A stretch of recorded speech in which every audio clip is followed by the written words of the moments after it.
All right, says we are live. Welcome everybody.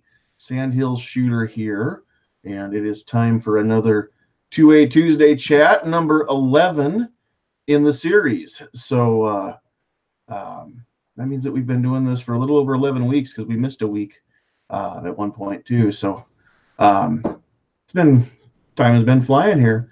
So I appreciate everybody joining us and riding along with us. Give everybody a chance to get the notifications and kind of joined in here. And while we do that, I'm going to go throw a link over on Facebook too and let everybody know that we're on.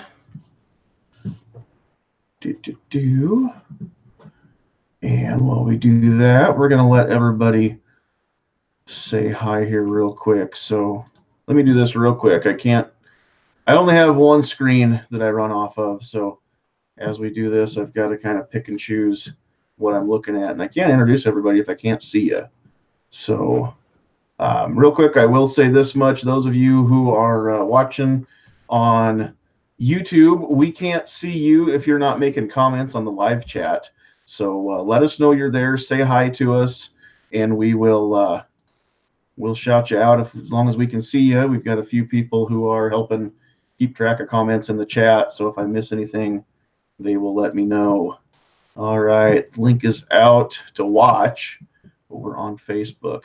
I'm hoping by the beginning of next year to be set up so I can do kind of what Night Strike does and actually be able to broadcast this on multiple channels at once, so we can be live on Facebook, live on gun channels, live on GunTube and YouTube, everything all together. So real quick here, we've got a few people already sounding off over on the YouTube chat. So Calaveras 32 Special, I got your message saying that you weren't going to be able to be in the panel, so thanks for joining us over on the chat side. Tactical Bullfrog is in the house. They were the first and second ones. Freedom for All is here. Who else do we have? We've got Sandhills Sweetheart is sitting off to my left, and that would be your right, everybody, but you can't see her because she doesn't want this much pretty going out on the internet all at one time. You guys only get to see me, not both of us, because she would outshine me. She is here as well. Stephen Kaiser is in the house. Jim Burgess is there. Jim is here. Ozzy is in the house barking at the moon. I thought you were Iron Man. Now you're barking at the moon. Cool. Boob Sweat is here. Keith Gregory is here. The Pope Joy is here. Southpaw RX is in the house. We've got Zorro. We've got Obnoxious One there and here. We've got Patriot in the Dark. Patriot, did I get you a link? If you want one, we can get you one. If you didn't get one, just let us know, and I'll make sure somebody throws one out there to you if you want to join us. Yoder, Texas is here. David is there and here. Travis T. If I've missed anybody, I don't think I have, but if I have, throw some more comments out there so we can make sure we see you. Gary is out there too. Midnight Range TM is in the house. All right, we're going to go through and let everybody say hi on the panel. So we will start on my left. Sandhills Sweetheart, you want to say hi? Hi, everybody. So it's always good to have her smiling voice in here.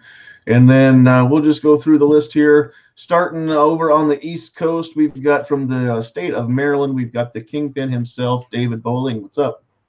How is everybody tonight? Thanks for the invite. Absolutely. And if you weren't here last week, David Bowling actually sent us a picture of our logo that he made in lime green in support of non-Hodgkin's lymphoma for Sandhills Sweetheart. So that is courtesy of David Bowling right there. All right, from the great state of Texas, we've got Mr. Jim Burgess. What's up? How's it going, fellas? Thanks for the invite. Absolutely glad you're here. Also from the great state of Texas, we've got Never Enough Ammo. What's up, guys? The man that needs no introduction. If you don't know who Matt is, then cool. I'm glad you know who I am. But some good stuff over on Never Enough Ammo and Mr. Matt. That's where we catch the live stuff right now. Good but offensive. Be aware. Yeah, good but offensive. Not a family show. Don't have little ears in the room if you're playing it on the speakers. We've got a late entry here. We've got Gizzard Gary has joined us, everybody's favorite tactical chicken. Howdy. Thanks for the invite. Absolutely. Always good to have our neighbor to the south And we've got Obnoxious One joining us from, I can't remember where. The better of the Carolinas, the north one. The northern of the two Carolinas. How's it I going? second that. The better of the Carolinas, because the other one has Night Strike and the Outlaw Hatfield. So Oh, that's rough. yeah, It is. Yeah. Now that being this said, one- the Ellis did used to be in North Carolina, but you guys got rid of him, so yeah, I guess that's one up for you. North Carolina has me and Sarge, and Sarge's buddy Boomer. So That's right. Okay. Fathers, keep track of your daughters if they go south, man. But you don't Yeah, have Bill Murray. no, South we Carolina don't. has Bill Murray.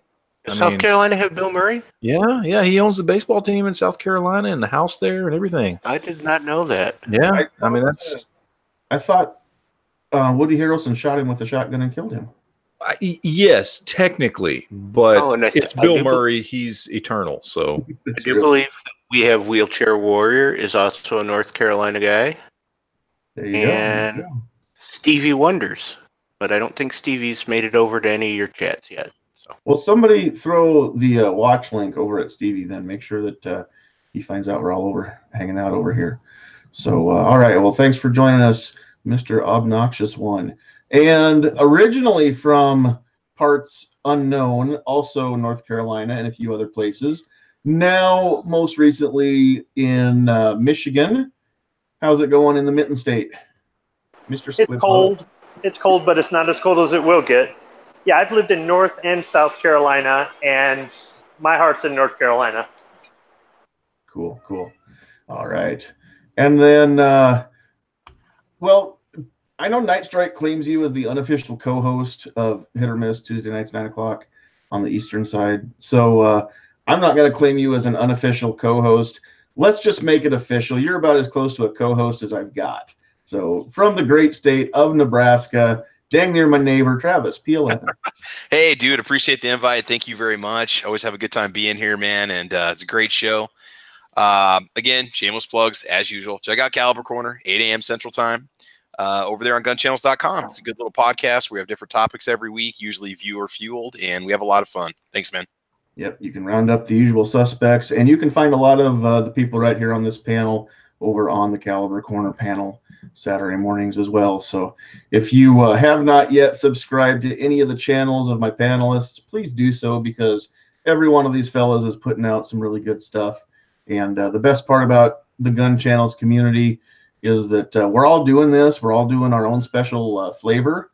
And if you don't care for the videos from one or another of us, then just keep looking, because you're going to find somebody that's putting out some content that you're going to love. So that's the best part about this this Gun Channels group that we've kind of got going on here. So, all righty, we'll go back through and kind of shout out a few more people in the chat later on when we close up. A couple things that that are going on. I was hoping we could get Sarge in here. So if anybody, I know that I was going to talk to him today and he got busy and we didn't get a chance to talk on the phone. But if anybody wants to make sure that Sarge got his link and see if he's busy and wants to join us, I really would like some law enforcement perspective coming in here for part of this. I think he's on duty this evening, but he was able to jump in a couple times on Hit or Miss Tuesday nights, 9 o'clock. Okay, and if he's on duty, that's cool. I mean, that's definitely way more important than anything that I have to say. So, so cool. But yeah, if anybody's got, just can text him or something, or send him a quick message. Just find out if he wants to join us. If he's got some time, that'd be cool. So, alrighty. So we're going to talk about a couple different things tonight. The first thing that we're going to get into is we're going to have a giveaway, and we haven't done this before on our channel, but it's going to be kind of a different giveaway, and there's going to be more to it than just putting comments. So not to take away from anybody who makes their giveaways super hard, David, but you're going to have to put some effort out on this one. For the last several weeks, we've been just using a really cool interpretation of the Gadsden flag as our thumbnail for these videos, but 2A Tuesday needs a logo. So the giveaway is going to be this, and we're going to give everybody until such time as we reconvene. We're going to take a couple weeks off, so there will be no 2A Tuesday chat. The next 2 Tuesdays, because those are Christmas Day and New Year's Day, we won't be taking time away from family and the things that we're doing to do our show Tuesday nights for the next 2 weeks. So catch us the following Tuesday, which should be the 8th, right? 8th of January? Yes. So the 8th of January will be the next show that we have after tonight. So everybody has a couple weeks to kind of get their creative juices flowing. Everybody that can submit a logo, whatever you want it to be, just put it in a picture form, email it to sandhillshooter@gmail.com. I will write this right out here in the chat. And there's no special, I mean, nothing special. Be creative, make something cool. I can't tell you what's cool. We'll know it when we see it. Sandhills Sweetheart and I will be looking at these and picking from all of the entrants. And so we'll give everybody until the next time we convene. I'll mention it, and we'll kind of end it that night. And then the week after that, we will announce a winner. So whoever wins is going to get a couple different things. I haven't seen Tack Daddy out in the chat, but Kevin has been nice enough to sweeten the deal here. So we're going to do a couple different things. First of all is going to be not the one that I'm drinking out of, but you will get your very own Sandhill Shooter Edition Ozark Trail insulated stainless steel 30-ounce tumbler. And I promise it won't be used when you get it. Also, courtesy of Kevin the Tack Daddy, there's going to be a collection of 15 different morale patches, 16 actually, because he's throwing in a Funker tactical patch as well. So 16 patches along with the cup will be going to the winner, whoever we choose.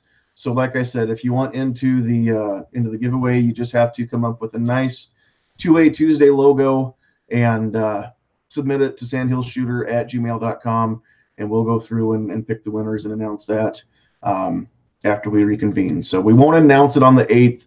We'll give everybody till the 8th to get this done, and then we'll announce it a week later on the 15th. So that's what the giveaway is all about.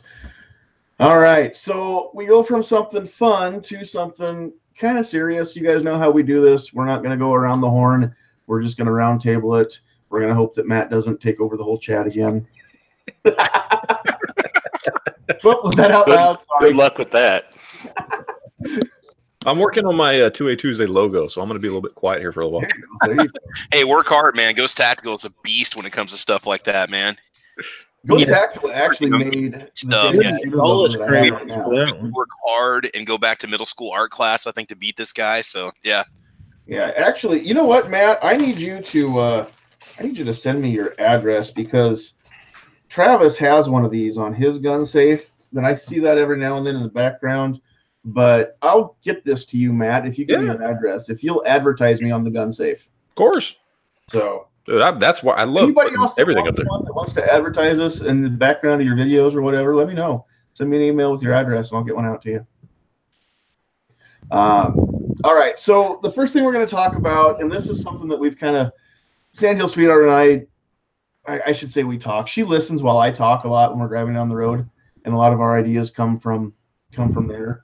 But we were talking here in the last couple of weeks about protecting ourselves and how being armed, having a firearm can be an equalizer, you know, if you're not as big or as strong, or if you have physical disabilities. And that's all good and well to protect yourself or protect your family, those with you.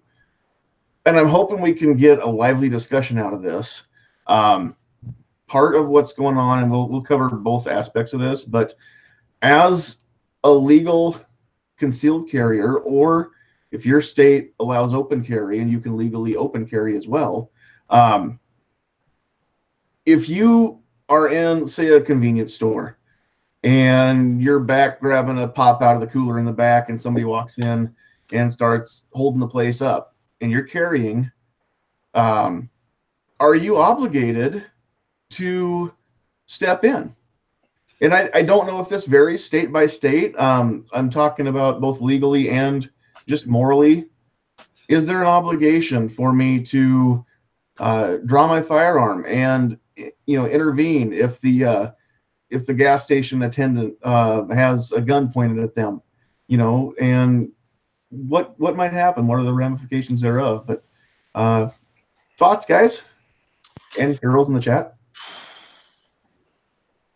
I would say that if you feel that employee's life is in mortal danger, you have every right to use lethal force to defend that employee's life. If somebody's pointing a gun at that employee's face and they got their finger on the trigger, or they're pointing a gun at that person's head, that I don't see how that would not justify use of lethal force. It's Now, one thing just to hold it up and I don't know. I mean, that's what I would say. I agree with you, because that was one of the things that was covered in my concealed carry class, which is, of course, for the state of Nebraska. Now, this could vary state to state, but you are legally justified to use deadly force if yourself or somebody else with you or near you is in imminent danger of loss of life, severe bodily injury, kidnapping, or rape. So in that case, they've already got a gun pointed at the gas station attendant. Yeah. Then, yes, you are within your rights to draw your weapon, say, drop the gun. And if they don't, then you could use deadly force. Okay, we know that you could. But is there an obligation to? If I don't draw my gun, if I don't let anybody know that I'm carrying, or whatever, have I not lived up to an obligation? That's what I want to get into. I personally feel there's a moral obligation for me, but you have to determine your own morals, right? Like, if I know I'm in a position where I can do something to help somebody else in a dire situation like that, I personally feel like I have a moral obligation to do that. Now, that being said, not everybody has the same morals, and I don't default people who don't have the same morals I do. That's the libertarian in me. You can have whatever morals you want, but for me personally, yeah, if I'm there and I see this thing happening, I feel like morally I need to do something about it according to how I value morals myself and what I expect of myself and that kind of thing. So I think that's on the personal side. On the legal side, again, that's going to depend on, where you live and all that kind of stuff. I mean, obviously in Texas, as Jim can attest, I mean, we can pull our guns out. That's not a problem if we see a situation like that taking place. But I guess it depends on what's important to you, and then maybe morals change, right? Like if I'm there and I've got my little kids with me, do I take the chance? You know what I mean? So there are things that you have to account for when you're in that situation, in that scenario, and those are the things you really should think about ahead of time, I think. I think so. And that goes back to the mindset too of concealed carry. Because I mean, before I ever started concealed carry, I think it's the movie American Sniper. At the beginning of that movie, there is it Chris Kyle's dad telling him that some people are sheep, some people are wolves. Yeah. And he's a sheepdog, and it's his job to protect the sheep from the wolves. And now in the Army, I mean, that is definitely the case, right? But I'm a civilian. I mean, I don't have rules of engagement. I don't have a mandate the way that soldiers. I've never taken a vow, to preserve, protect, and defend the Constitution, right? So, yeah, that's where I want to kind of get the ball rolling into the conversation is, part of that mindset. And when I first started concealed carry, I kind of had the sheepdog thought a little bit, of trying to maybe be a protector for not just myself, but those around me. And after 2 years of concealed carry, I gotta say that my mindset is changing a little bit, just personally, and I can't speak for anybody else. I think that the line is very thin and could get blurry between sheepdog and vigilante. And I think that it's important as activists and advocates that I think that sometimes it's important for us that the general public understands the difference of, just because we want to concealed carry doesn't mean that we have any intention of pulling out our, 3-inch barrel pistol or 2-inch barreled snubby revolver and trying to return fire at, you know, somebody shooting out of a hotel window across the street. I mean, obviously we know that that wouldn't work, right? But I think a lot of people are afraid of lightening the gun laws because they're afraid of the Wild West. Well, if there's an active shooter situation, we're going to have all these people that just start blasting away, and there's going to be a lot of collateral damage. I don't know. I've thought about it, and I think it was on Hit or Miss here a couple weeks ago. Sarge and I were kind of talking about that a little bit too, where he's like, well, yeah, if you're in a crowded theater and you can get to safety and you know, take the threat down, you will do that. I mean, you're dumb if you think that he's not going to eventually work his way to you if you just put your head down. But at the same time, I don't know. I'm still responsible for every round that I fire, and if I don't have a good shot, I don't know. It just gets kind of blurry in my mind. I don't know that I necessarily have a sheepdog mentality anymore. That doesn't mean that I'm not willing to defend somebody if I can. But I know it's kind of hazy for me. I was wondering if it was hazy for anybody else. I think for me, it's really situational, right? So if I'm somewhere with my wife and my grandson, my response to a threat is going to be completely different than if I'm at a 7-Eleven. We don't even have 7-Elevens here. I don't know why I said that. If I'm Everybody knows what that is. Yeah. If I'm at a 7-Eleven and I just walk in the door by myself and I see someone holding up the counter, it might be a completely different response. I mean, with my wife and my grandson in tow, my job is to get them out alive, and the rest of it might just be not my circus, not my monkeys.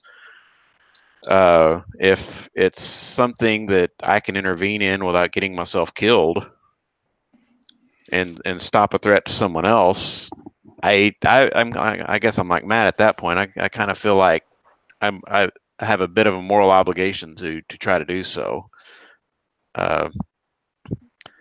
Well, and I don't know if that makes me a sheepdog because I don't really view myself that way, but if I can help, I'm always someone who's wanted to help if I can, and I don't think I would limit that to defense if I'm in a position to do so, you know?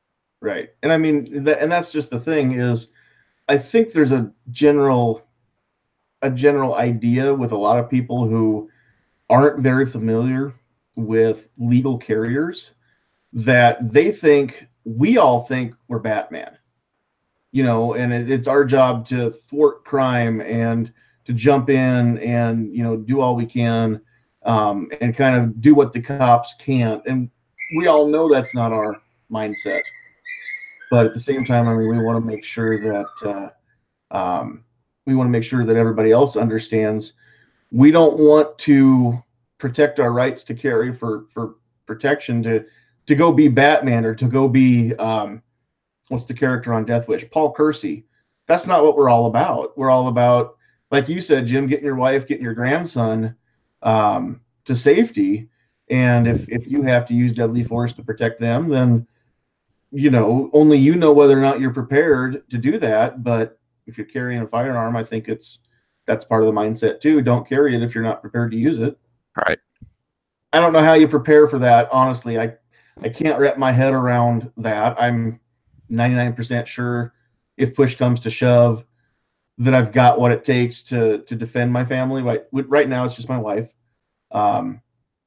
But I mean, I'm 99% sure that if pushed, I'm going to use whatever force necessary to get her safe. And I've said this before on chats, you know, anytime I've ever had a dream or just envisioned having to draw my firearm for defense, it's always been with her, you know, in the picture. In the scenario in my head, I'm putting her behind me, you know, I'm stepping between her and a threat. I'm getting her down, I'm covering her. Something is to get her safe. I don't have dreams where it's just me and I'm using my gun to save my own life. So, I mean, again, it's just a different mindset. Like you said, it's one thing to be alone. It's another thing to be responsible for your family's safety. But, you know, that's why I kind of want to hear from everybody else too, because we've got people here who have families. We've got people here who, are single, have kids, don't have kids, they're out of the house, whatever. So, I mean, I kind of want to hear from everybody what all your thoughts are too. Well, here's my thought. What about that clerk? What about that clerk's family? That could be a single parent, somebody making $7.58 an hour.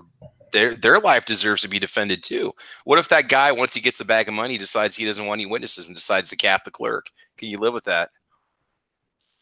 Well, yeah, You I also got to think about shot, and I think that person's life is in danger. I'd rather live with it on my conscience, knowing that I prevented possibly the end of somebody's life, or the people in the store, or that person doing something later on and killing somebody. You're right. And that's a thought that I've had too. At the end of the day, I've got to look at myself in the mirror. Can I face the guy in the mirror knowing that I walked out of there and let somebody get killed? And there's going to be civil liability. There could be a chance that I could get sued and we could lose the house. I could get sued for Nebraska caps the limit, but I don't have $150,000 sitting around. I don't know if my insurance would cover it. That's the unfortunate part of civil liability when you do take out the bad guy in Nebraska. That's why we're so backwards. But anyway, David, I'm sorry. I was just like, yeah, I probably wouldn't think twice, to be honest with you.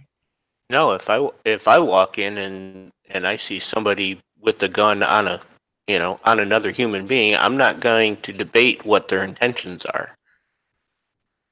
Well, that's kind of what I was leading to, is what happens, obviously not the store clerk, but, you walk out of Walmart and there's two people in a parking lot and one of them's got a gun in their face. How do you know they're not both bad guys? What happens if you intervene there and they're just both bad guys? And how do you decipher between good guy and bad guy? I'm talking, the court's gonna, like, if you pull out your firearm and you hold somebody down or you shoot somebody or whatever, if they don't die, or if the other person's there's a witness and they say, well, me and him were fighting over this or that, or I don't know, that's just a scenario to think about. If you step up on a scene and it's two criminals interacting with each other and you intervene, what's going to happen?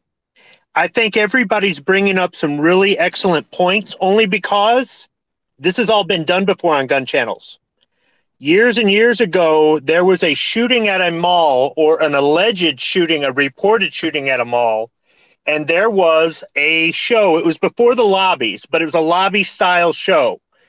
And gun channels members were in there talking about the sheepdog mentality and what would they do if they had their family at the mall, and how do you tell the good guy from the bad guy? How do the cops tell that you're not the bad guy because you're defending somebody? At what point do you decide to use lethal force? At what point do you decide to interject yourself into it? At what point do you dash across the mall versus just getting out the nearest exit? It was a really, really good show. It was back when, like, One Bad Marine used to be on, and Quark, and a few others. So it was years and years ago. Matt, you might have even been on that one that night. Yankee was on it.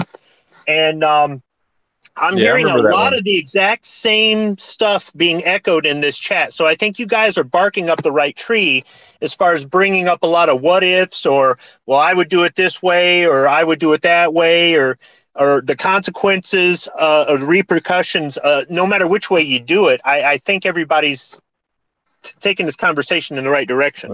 That was when there was that mall shooting up in Yankees' neck of the woods, where there was that kid that walked in. I say kid, he was like 21 or something like that. Went into one of the malls up there, and yeah, no, I remember that. And that I think what most of us came down to was the idea that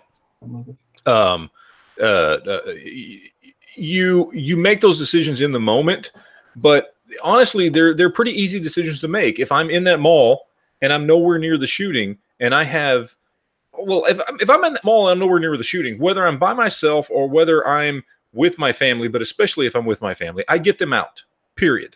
That's what happens. If I find myself in a situation where I can make a difference without threat to other people, whether that be my family, whether that be to other people that are, there in the moment, maybe other people that are just happen to be caught up in what's going on, then I make that decision then and there that it's probably not a good idea. If I see two people shooting at each other and neither one of them are standing behind a counter or wearing a uniform, I'm not getting my ass involved. I think that's a pretty simple decision to make. I don't know who the bad guy is, right? If I could see just two random people shooting at each other in the street, that's me I'm going to remove myself out of the situation. Or if I have a chance and I see somebody else who might be in danger hiding behind a car, and if I can get them to safety with me, that's fine. I'm not going to open fire on any one of those two parties because I don't know who they are. They could both be bad guys. One of them's a bad. I don't know. I don't know what's going on. If I see one of them happens to be a cop, maybe that's different, but I assess that in the moment, right? And I think, honestly, I think you make those decisions ahead of time on what's important to you, but you don't have to go necessarily case by case, because again, I think a lot of these decisions are pretty easy to determine up front, in that, again, you roll up on a situation, you've got your kids with you, you do whatever you can to avoid that situation. You have your wife with you, you do whatever you can to protect them. You roll up on a situation, it's just you, and there's a guy behind the counter, you know he's a clerk, maybe you take action. So maybe one of the people is trying to hurt somebody who is completely unarmed, and you're alone, you take action. I think these things are pretty basic, because when it comes down to it, you find yourself in a bad situation. As long as you are a person of the mindset that you know you can take care of other people, your mind will automatically adjust to what is the most important thing right now. Now, what that's probably going to be for you is your family. If they're with you, that's the most important thing. Get them out of this situation as quickly as possible. You know, if you're alone, your mind, if you are, and I think we all are, a fairly normal and moral people who want to help people when we can, we assess the situation quickly. Can I do something to help somebody else out in this particular situation? And if you can, you act. If you don't, if you can't, you don't. You figure out what works best. I think, you know, I mean, obviously there's a game to it, right? Like if you've never been in that situation, you can't obviously say for sure. Some of us have been in a situation where we've had to pull a gun, and you figure out right then and there, it's like, okay, well, I know I can do this if I need to. And so you've had that opportunity, and hopefully it went well. It did for me, and I didn't have to pull a trigger or do anything bad, which was awesome.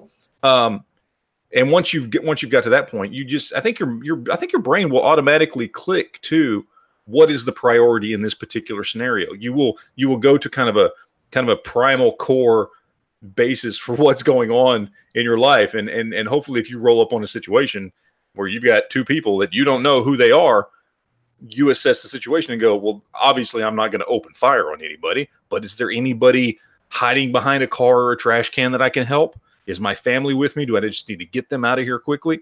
Your brain actually works pretty remarkably in those situations and helps you figure out what the priority is.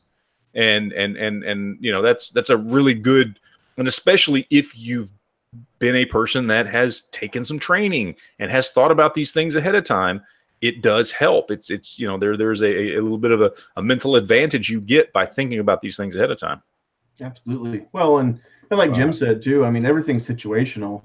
You know, if you roll up on a situation, that's entirely different than you're already in the store when somebody walks in, you know, after you were there, and, you know, pulls a shotgun out of their coat or whatever, and, you know, points it at the clerk and says, give me all the money.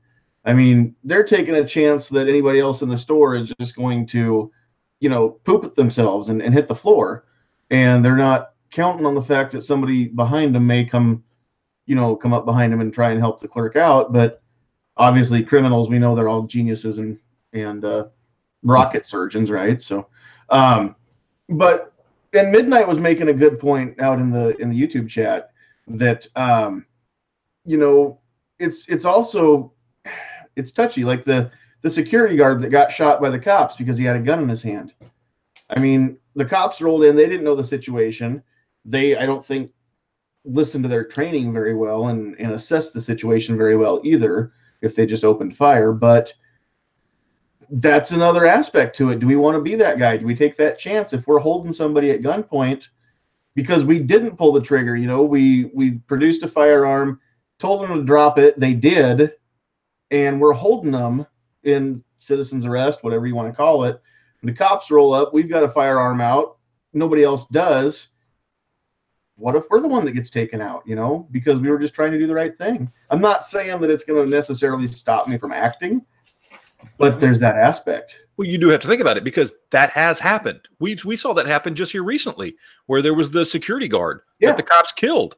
You know, that's what I'm that is talking a thing. You That's you what Midnight have was to. talking about. Yeah, you have to think about those things. Now, hopefully, you know, and I think most of us, you know, we get to a point where it's like, okay, well, we thought about that, and you know, the minute I see cops rolling up, I'm doing my damnedest to make sure my gun is not, it's holstered, it's not visible. You know what I mean? I'm not going to do anything that instigates a cop. You know, I already don't necessarily trust law enforcement as it is. You know what I mean? So I'm going to certainly not.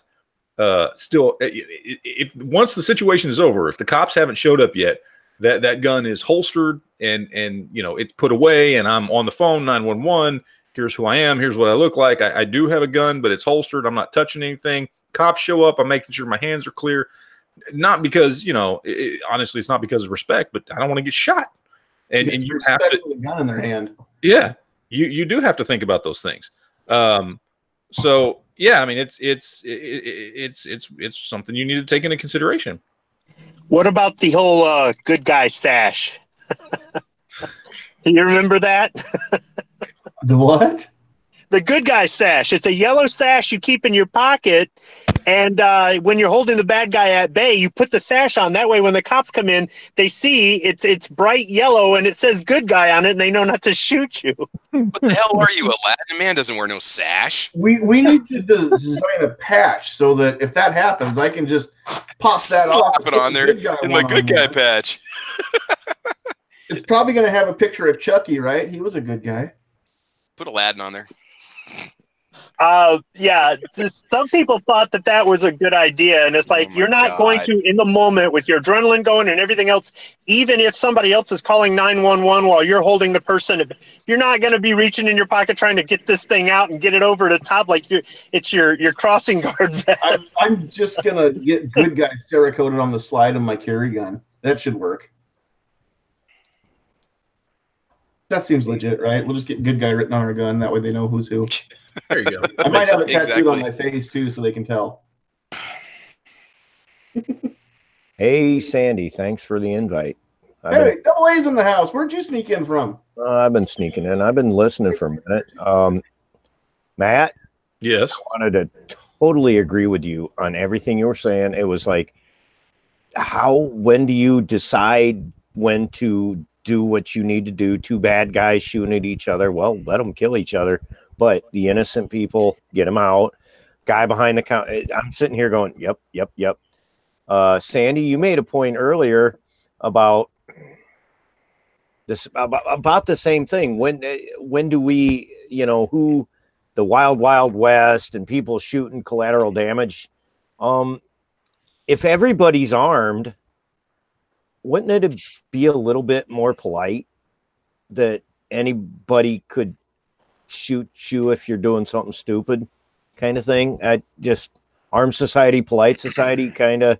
I was listening to what you said, and it's like, you know, yeah, who's the bad guy? Who's the good guy? Well, if you're doing something evil, well, there's probably 10 people that are going to stop you from doing that kind of point of view.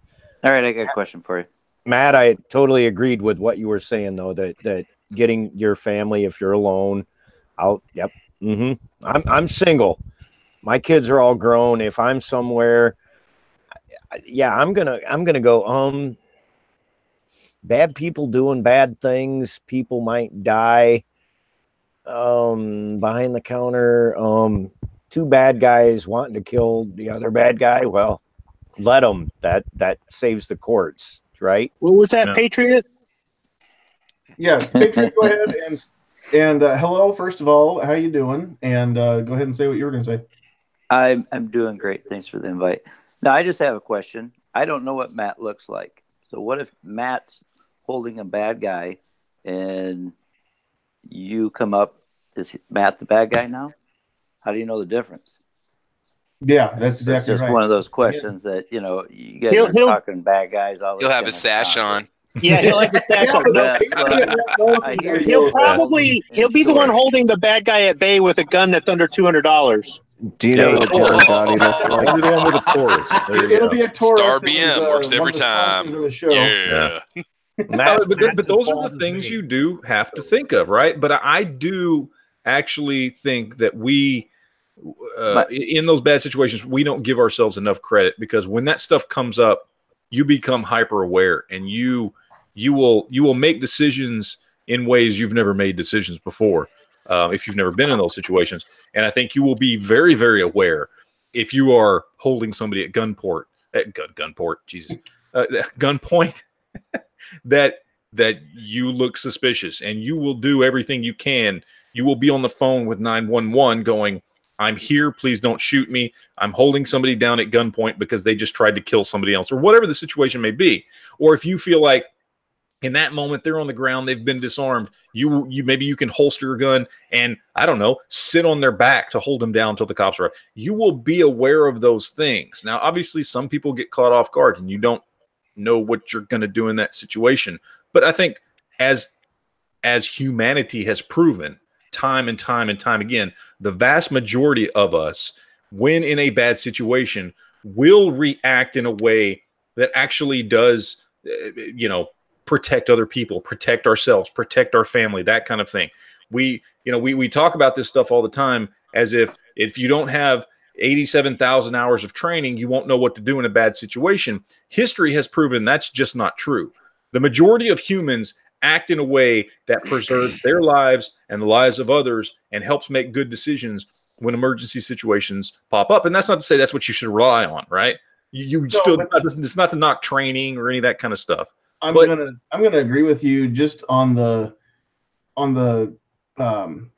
premise that those of us who have taken the time to go to all the trouble to become legally concealed carriers, and if you live like Gary, you don't have to have a permit to carry where you're at, but we do in Nebraska, and Travis and I both have done everything we need to do, so the state has given us permits to carry a handgun. You don't go to that trouble unless you're already willing to defend yourself, defend your family, the people with you. So I would tend to agree with what you said, Matt, just in the sense that, we are the people who already have decided that we're not going to stand by and let that crap go from anybody, for anybody. No, you're already ahead of the curve at that point. You've made that decision. You're that type of person that doesn't want to play the victim. Right. I mean, go ahead. I think the anti-gunner would come at this conversation with the whole, you're running a risk of getting shot by the police. You're running a risk of hitting the bad guy and doing collateral damage. You're running the risk of shooting the bad guy instead of the good guy because you don't know what it is. You're running a risk of getting killed yourself. You're running the risk of escalating a situation where they might have just taken the money and ran. Yeah, and they could say, they could say that because like A&A was saying, most of the people in the situation were concealed carriers or whatever, that the situation got worse. I say no. I say that I would rather take the risk of any of those things happening because we all have the right to protect ourselves than the risk that the bad guy decides, you're right, I don't want any witnesses, and he kills all of us and we had not one fighting chance. I say that to the anti-gunner is I'd rather have the fighting chance every day, even if there is a risk with it, rather than the risk of the bad guy having all the advantages and I've got none. Well, and the other side of that is that what the anti-gunners love to do is if it involves a gun, all of a sudden the stakes are so much higher. And that's just not true. Okay, we take a risk every time we get in the car.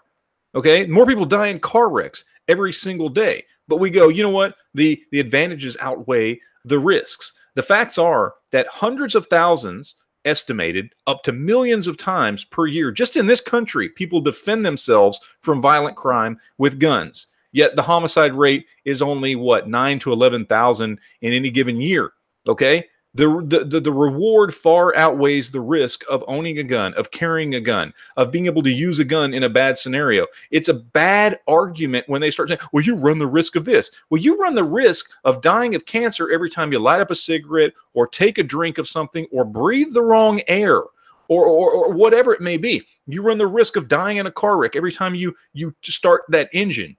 You run the risk of so many things every day, but somehow because a gun is involved, it's something we need to talk about. We need to get upset about. We need to make a big deal about it. When the facts are, when it comes to crime in this country, and when it comes to gun crime in this country, it's practically insignificant compared to every other risk we take on a daily basis. You're far more likely to die from the coffee you drink and the sugar you eat than from the gun you have in your home. That's statistical fact. It's a false argument that we let anti-gunners bust out all the time. It's absolutely stupid. Well, I can tell you this, because pushing the narrative of this or that doesn't quite measure up to gun control. And well, gun control is just, let's put it plain out, control. That's as simple as it gets. Well, yeah, when you're talking about, yeah, I mean, on that level, yes. I mean, we know when it comes to the politicians, the people in power, the rich people that get involved in politics and the corporations that get involved in politics, when it comes to gun control, the reason they have an opinion is because it's about control. But when you're having a conversation with the average person on the street, they're ignorant. They don't know. They think everything Nancy Pelosi has told them is fact, and they just care about stopping crime, and they just care about the children and all this other stuff, that they blow this smoke up these people and convince them that if you're for this and this and this, and if you're against carrying guns and against teachers having guns and all these other things, then you're really trying to help people, because dear Lord, if you have a gun, I mean, what was it? And I just made a video of this, but I'm going to go ahead and give it away to everybody.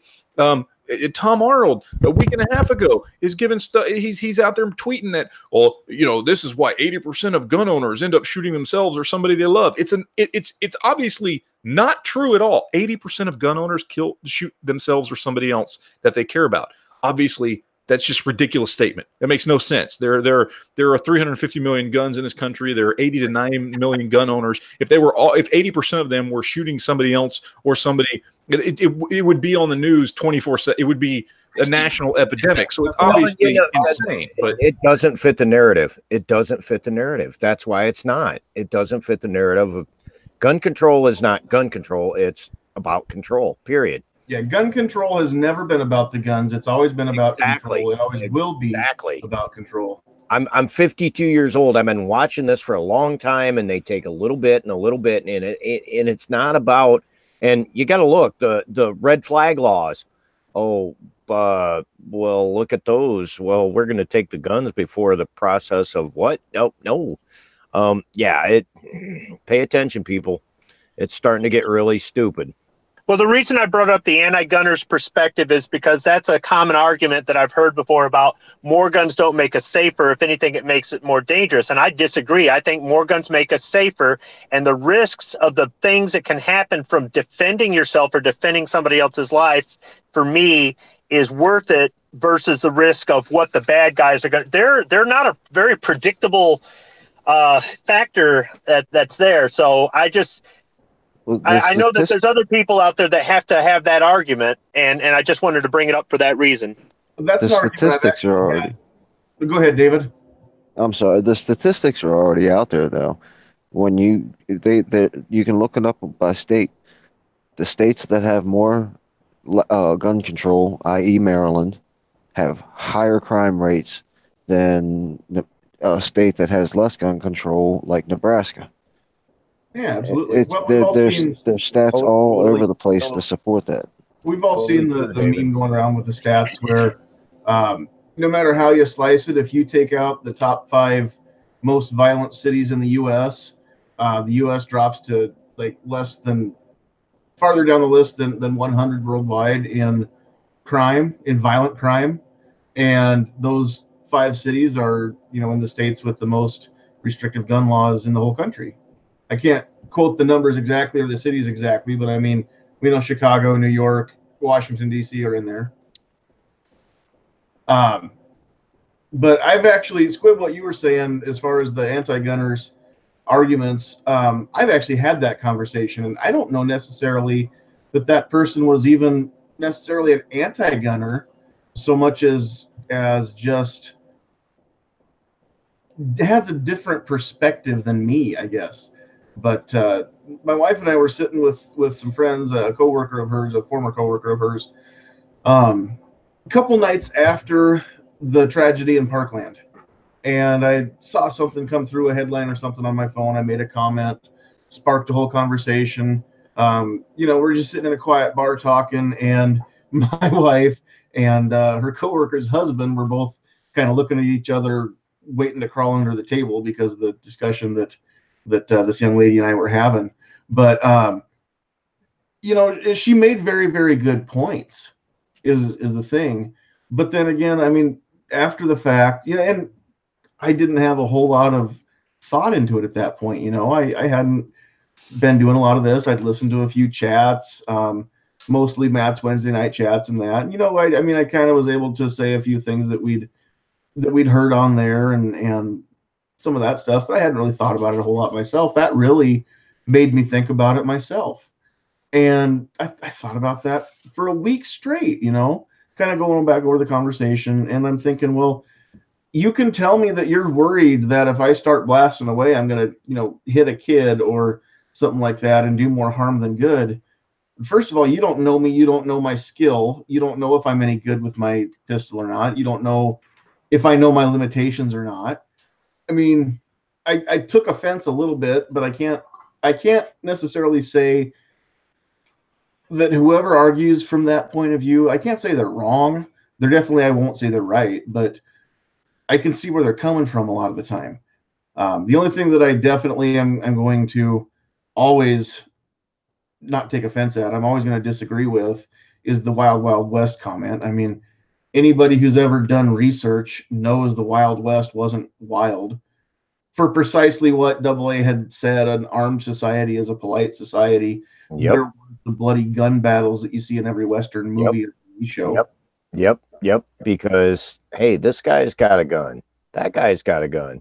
And they got a gun. I'll let you guys in on a little clue if you didn't know this. Cowboys didn't carry revolvers to shoot at each other. They carried revolvers because a lot of them lived on the edge of the frontier and there were hostile natives. And they had to protect themselves from hostile natives. The main reason cowboys carried a pistol was because if something happened, your horse got spooked, you got bucked off, and your foot was stuck in a stirrup, you could pull that pistol and kill the horse instead of getting drugged to death. That was the number one reason why cowboys carried a pistol. The main reason they carried a revolver of any kind in the Wild West was for self-protection. It doesn't matter the horse bucked you or that guy over there is throwing a knife, or it's just why do we carry today? It's the same reason. People want to compare the Wild West to, and I heard this when, concealed carry all over the U.S. and all the lefties are going, it's going to be shootouts in the streets and blah, blah, blah. It's like, no, you don't get it. You don't get it that, us law-abiding citizens, we want to protect ourselves. And now we can. And now we can do it legally. Mm-hmm. Well, legal, whatever. But point is they didn't get that. And I was trying to make this point earlier that if we're all armed, who's going to get stupid? Who's going to try and hold somebody up? Who's going to try and rob this or rob that when we're all armed? And all of us law-abiding people that just live our lives trying to do the best we can, law-abiding. And that guy says, I'm going to interrupt this. And then we're going to all go, well, no, I'm pretty sure you're not. Right. So we don't have to, if that's a deterrent for that bad guy to go, wait a minute, the society is armed. Might want to think twice. And it's I've had people say there's a lot of I don't want to say arguments when we argue amongst ourselves. It's not arguments, it's just differing viewpoints, but there's a lot of pros and cons both that have been expressed as far as open carry goes, because some people don't want to open carry. They don't want to advertise that they're armed because they don't want to be the first one shot if somebody comes into a room and does try to rob a convenience store, whatever. But at the same time, I'm going to tell you guys a personal experience I had last summer. That I was mowing the lawn, and I got about halfway through mowing the lawn, ran out of gas, not a big deal. Went in the garage, grabbed the gas can, it's empty. So I just jump in the vehicle and run down to the gas station. It's 5 blocks down the street, and buy, you know, $1 worth of gas or whatever it was to fit my 1 gallon container, and head back. Well, as I'm pumping gas, I didn't even park by the pump because I didn't want to block anybody. So I just got the gas can out of the trunk and walked over to the pump. I'm pumping gas. But as I'm mowing the lawn, typically if I'm mowing the lawn, I've got a gun on. I mean, I've usually got a gun on. I was open carrying that day because it was hot. You know, I'm in shorts, cut off shorts, a t-shirt with no sleeves, and I hadn't tucked my shirt over top of my outside the waistband holster. So, you know, there's my Glock just out there for the world. I don't care. It's Nebraska. That's legal. I'm pumping gas, and a pickup full of guys pulls up to the gas station. They all jump out. They're walking in the door, and I'm minding my own business, and I just overheard them. I didn't even look. I just heard one of them say, "Hey, look at that. Don't be trying to steal his gas." You know, it's one of those things where, thinking about it now, I mean, if you're armed and you're open carrying, it wasn't a big deal. Nobody had a problem with it. It's just, hey, look at that. That guy's armed. That's kind of like, do not mess with this guy. Yep. You know, he's armed. He's not a threat unless you poke the bear. Don't poke that bear. Don't poke the bear. And well, if the laws were a little more open and said that we can all carry guns, constitutional carry, open or concealed, would not all bad guys go, I don't know if he's carrying? And, you know, perfect example. I mean, they actually saw your firearm and went, we're not going to mess with that guy. Yeah. And first but of all, if we all have the right to constitutional carry, would the criminals not go, well, I don't know who has a gun because they all have the right to carry? Yeah. Well, and and these guys had no intention of messing with anybody anyway. That wasn't what they were saying. They were just joking around and like, oh, look at that. Don't mess with that guy. You know, don't try to steal his gas. But it made a point though, right? Like, even though, you know, they're not really the ones doing this, it enforces that idea that people see that and notice that, and it's human nature that the first thing that comes to your mind is, don't screw around with that person. You know, that's what comes to mind. Right. On top of that, am I the only one that's now picturing John in shorty shorts and a cutoff shirt? I just said that Midnight's probably drooling over there. I mean, maybe it's just me. I don't know, but I can't get that image out of my head. You running unconcealed guns out of that shirt, bro. Did you nice little like stonewashed, get some stonewashed Daisy Dukes and a little like light gray cutoff. You know, fringe hanging down from him, bro. Leave it to Matt to bring it back to that kind of stuff. Does he have his T-shirt tied in a knot in front of him? No, it was behind me. It's just cut off. I just picture it cut off. Like, I imagine he's got it. You know, he's got it where he's tucked it up, and then it's coming out the neck hole, and then he ties it off. No, I imagine like a gray gym shirt, you know, with cut off arms, and it's cut off just like right below the chest. Or flattered at how many of you are picturing me. Be flattered. You should definitely be flattered. I have seen you in person. You're a good-looking man. That's all I'm saying. I've seen you in person. You're a good-looking man. It's okay. Oh, there's plenty of this to go around, Matt. It's okay. I know there is. For the record, I wasn't thinking of it at all. Once again, I'll direct everybody to dig back through my old videos from Tulsa. There are some hijinks in the hotel. What you guys didn't get to see after that was Matt being the little spoon. There you go. What happens in Tulsa stays in Tulsa. What happened in Tulsa stays on YouTube. Hey, I saw Matt doing karaoke, so, you know. I saw Matt and Night Strike guys doing karaoke. And that was great. I wish I could have been there because I would have just did a shot and jumped right in with y'all. My question is, has anyone ever seen Matt's wife? Is he really married? I'm just saying. I've never seen they had to come from somewhere, unless he like rents them for just the episodes to pose as a family man. But he does have a kid that looks oddly like him, so I'm gonna say yes. Oddly, might be a little brother. Yeah, he has seen my son, who looks like my son. Hold on, my son looks like I just shit him out. That Matt's son looks like him is that his son's a good-looking kid. Yeah, man, he's a cool dude, man. I don't know how he can be a good-looking kid and look like you at the same time, but he pulls it off. Yeah. Matt, I was just going to say the same thing. You're telling me your kid looks just like you. I feel sorry. Eerily, he's a good-looking fellow. He is, brother. Eerily like me.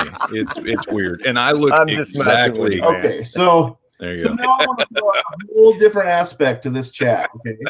Let's go. Let's move on. I even talked to Night Strike tonight and asked him if he would leave this topic alone. You guys tell me if he did or not, because I got called back into work. I barely got back here in time to get links out to everybody. I'll say without knowing the topic that he was all over it. Well, probably. I knew he was going to be talking about bump stocks for most of his time. Midnight Range was egging him on too. So those two were completely. They were completely. So I'm going to read this article real quick. A lot of you probably saw it today. It was actually published in the Orlando Sentinel. So this is coming to us out of Florida, and it doesn't take long to read through this. So let me just read through this article real quick, and I'll do my best to not get tongue-tied here. Published on yesterday, December 17th, 2018, in Orlando Sentinel. A federal judge says Broward schools and the sheriff's office had no legal duty to protect students during the shooting at Marjory Stoneman Douglas High School. U.S. District Judge Beth Bloom dismissed a suit filed by 15 students who claimed they were traumatized by the crisis in February, which sure they were. A lot of students were traumatized. I definitely agree with that. The suit named 6 defendants, including the Broward School District and the Broward Sheriff's Office, as well as school deputies Scott Peterson and campus monitor Andrew Medina.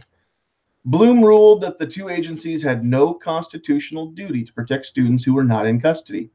The claim arises from the actions of Cruz, a third party, and not a state actor, she wrote in a ruling December 12th.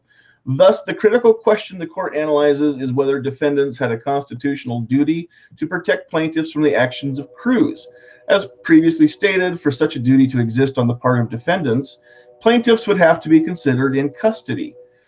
For example, as prisoners or patients of a mental hospital, she wrote. Peterson was the only armed person at the school when Cruz showed up. I can't believe I'm saying his name. Showed up with an assault rifle and murdered 17 people. That's wrong, too. It wasn't an assault rifle. In addition to wounding 17 more, Peterson has been widely vilified for taking refuge outside the school and not confronting the shooter. His arbitrary and conscience-shocking actions and inactions directly and predictably cause children to die, get injured, and get traumatized, the lawsuit claimed. Medina knew the shooter and saw him arrive on campus, but did not confront him. The lawsuit argued that the sheriff's office and school board, quote, either have a policy that allows killers to walk through a school killing people without being stopped. Alternatively, they have such inadequate training that the individuals tasked with carrying out the policies lack the basic fundamental understandings of what those policies are, such that they are incapable of carrying them out, end quote. Christopher R. Budrum of Jacksonville, who represented the students, said in an emailed statement, we respectfully disagree with Judge Bloom's decision to dismiss our client's case. This case is about protecting the constitutional rights of individuals who were the victims of one of the worst mass shootings in this country's history. We are exploring all of our options for ensuring that they get their day in court, including appealing Judge Bloom's decision, Budrum wrote. Bloom's ruling contrasts with the action of a Broward County judge last week. In that case, Peterson's lawyer sought to dismiss a lawsuit filed by the family of Meadow Pollock, one of 17 people killed in the shooting. Broward Circuit Judge Patty Englander Henning rejected his argument that Peterson had no legal duty to protect the students and faculty.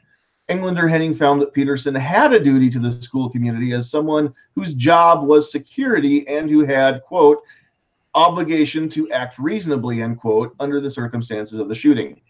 The judge also found Peterson was not protected from the lawsuit by sovereign immunity, a legal doctrine that shields public employees from legal action based on their official conduct. Joel Perwin, Pollock's attorney, said, we don't think it's even debatable that Peterson had a duty to these students. Peterson's disclaimer of any legal responsibility is a mirror of his abdication of his responsibility for these kids, he said. Peterson's lawyer, Michael Piper, said he would appeal the ruling, and that's the article. So, whether or not we have as civilians a moral or legal obligation to step in and intervene in a case, now a federal judge has ruled that the Broward School District and the Broward Sheriff's Department did not have any legal obligation to keep those kids safe. According to This ain't Oh, that's just totally messed up. Really, it's not the first time it's happened though. I know, far. but Pick think me. Think about it. The Broward County Sheriff, blah blah blah. It's I've seen it. Oh well, the law says we're not legally obligated to protect you, but they push gun control, saying, "Oh, the cops will be there." Well, you know, when cops will be there, when seconds count, they're minutes away, Yes. and this whole thing. I remember seeing it, and I'm like, why didn't they do something? Well, we're not obligated to do anything. And I'm like, well, why do we pay your salary? Because that's what you're supposed to do. And now you're not doing it because of some political BS. Better start digging deeper, peeps. The only thing I said about this earlier, and I've actually had two thoughts on it, was, and this isn't a statement against any individual police officer, because I know plenty of them that I don't think would have abdicated their at least moral duty, right? But the thing I said about it earlier is when seconds count, the police may not show up at all. And you have to be aware of that. Right. And oh, go ahead.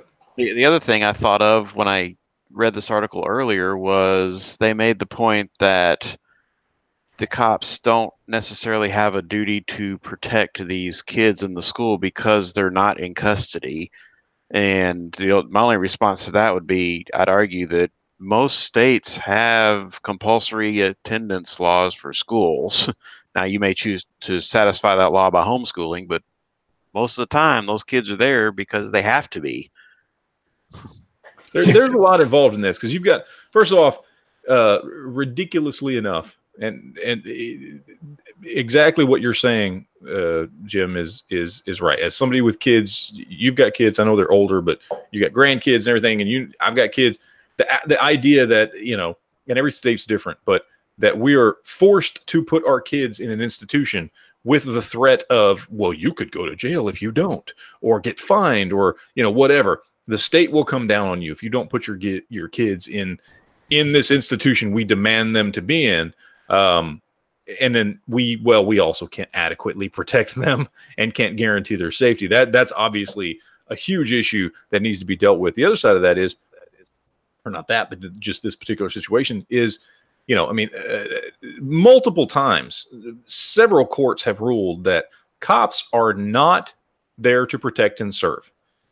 Unfortunately, they used to take that upon themselves, and then slowly you saw, as we moved through the 90s into the 2000s, you stopped seeing police cars that said to protect and serve on their badges, on their cars, on anything anymore. They are there to enforce the law. That's been ruled on, I believe, even by the Supreme Court at this point. So they don't have a duty to protect you from anything. Period. They just don't, and that's unfortunate because, in my opinion, if you have taken it upon yourself to go into this vocation, you need to understand what you're going into and man the hell up. And I think you should be held to a higher standard than your average person, than your average citizen. Yeah, I know you're still a civilian. Because law enforcement. They aren't military. They aren't anything. They're still civilians. But you have taken it upon yourself to say that I want to put myself in these dangerous situations and scenarios. And for those law enforcement officers that do that and accept that responsibility and then take that on to try and protect and serve, even though they don't have a duty to, I give them all the kudos in the world, because that is awesome that there are still people out there that are willing to do that. Unfortunately, those people are dwindling in law enforcement in this country. Most people that go into law enforcement are just there to, quote unquote, enforce the law. Well, it wasn't that long after Parkland that we saw another school. Was it Pennsylvania, Maryland? It was somewhere north on the eastern coast there. Yeah. Where the cop did run towards the sound of gunfire, and the resource officer in the school was able to end the shooting quickly and decisively with his firearm. Yeah. And the good guy with the gun was able to stop the threat of the bad guy with the gun. We heard about it for a couple hours that afternoon, and then we didn't hear about it again, aside from on YouTube with, everybody making videos, applauding that. Because it doesn't fit the narrative, right? Right. Didn't fit the narrative. So we didn't make it a big deal nationwide.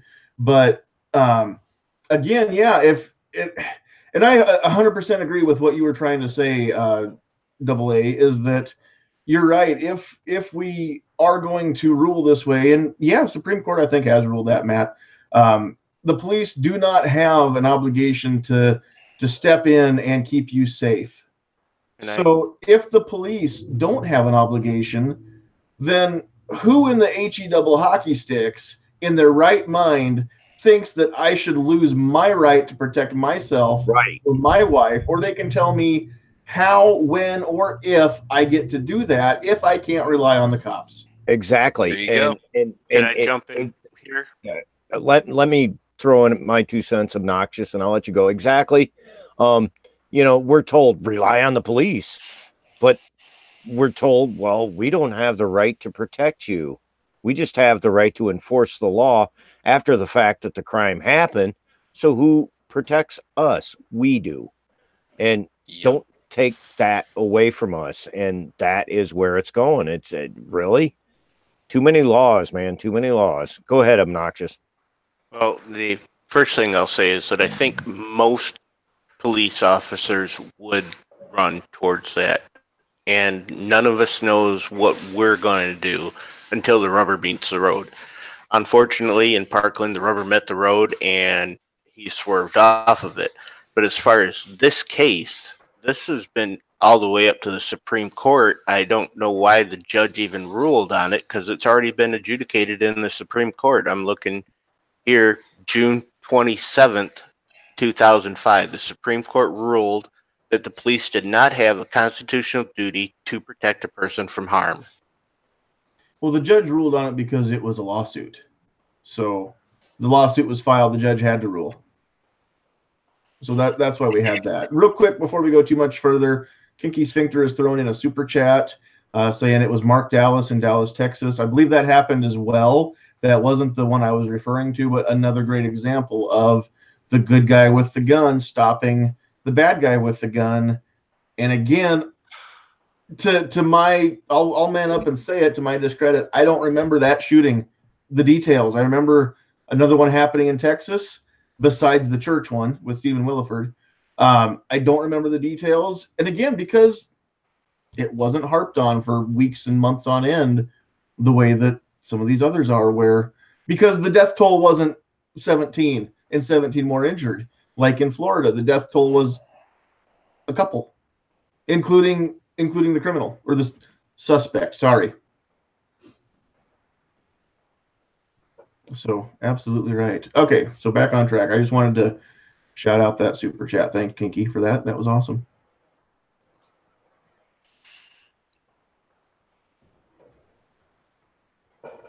All right, more dead air. That's awesome. Okay, so if anybody have any final thoughts on obligation, whether it be as a civilian or as a sworn law enforcement officer?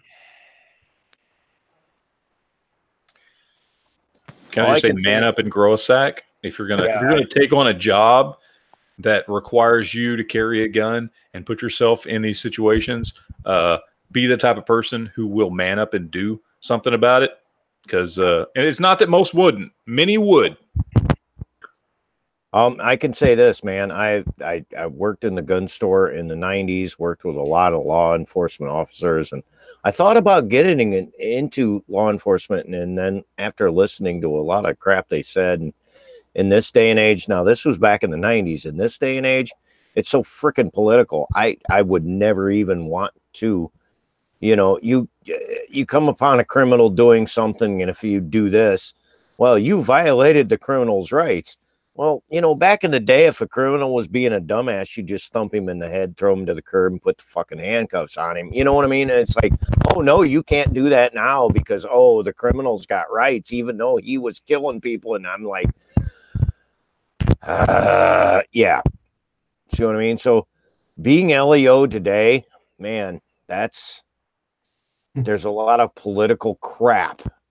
And I give props to them guys. And, we're looking, and, we were all saying earlier about, not all LEO are like that. Look at Sarge. You listen to Sarge, man. He's on our side.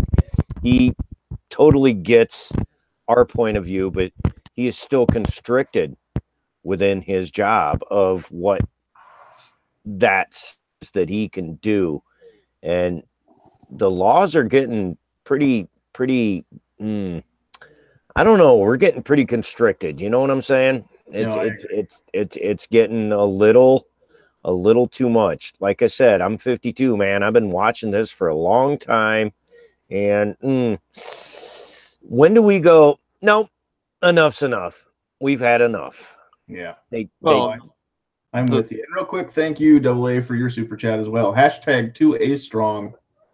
Well, But I think the biggest takeaway from all of this is, regardless of what one or even a handful of police officers did or didn't do in a given situation, we have to be talking about what can we empower the rest of us to do in those crucial seconds, even if the police show up and do all the right things at all the right times, they can't always be there when it starts, and there's still that minutes away consideration that you have to be able to deal with. And if we're not talking about empowering good people to be able to deal with those things, whether it's in what's a gun-free zone nowadays, or in your own home, or in your own city, or in your own state, or whatever, then you're doing more harm than good. It is what it is. Right. And we were talking. I got a question for you earlier about BS2A carriers, and police roll up and we're the good guys, don't shoot us. The unfortunate thing is a lot of cops are trained to go, gun, shoot. I see a gun, shoot. And keep in mind too, cops are human beings. Yes, and they are. It's like about training. It's about training. It really is about training. Well, and just like those of us who don't have the training that police have, sometimes when it hits the fan, training or not, you forget everything that you've been trained to do, and you revert to fight or flight. And cops are not exempt from this. Soldiers are not exempt from this. No, but people have been shell-shocked. Cops can make bad decisions because they're human beings. Yes, I get that. But when cops roll up, especially the last situation, they knew on the radio. They heard, okay, security guard, disarmed guy, got him down. They showed up. He's holding a gun on the guy, going, yeah, this is the bad guy. And they shot him because cops rolled up and said, guy with a gun, shoot him. That's exactly. Seen that. It's one of those situations. Hold on, guys. Patriot was going to get a word in there. Go ahead. Patriot. Whoa. No, I just had a question with, let me see if I can remember back then. All right. There's the Supreme Court ruled in 2005 that the police don't have obligation to protect you. Right. Something, right. Whatever the words are. Right. It was duty. Now, police is have it no duty to protect? Okay. Now, why hasn't GOA, SAF, whatever, taken that and used that as far as, ammunition, quote unquote, for self-protection, as far as being able to conceal carry?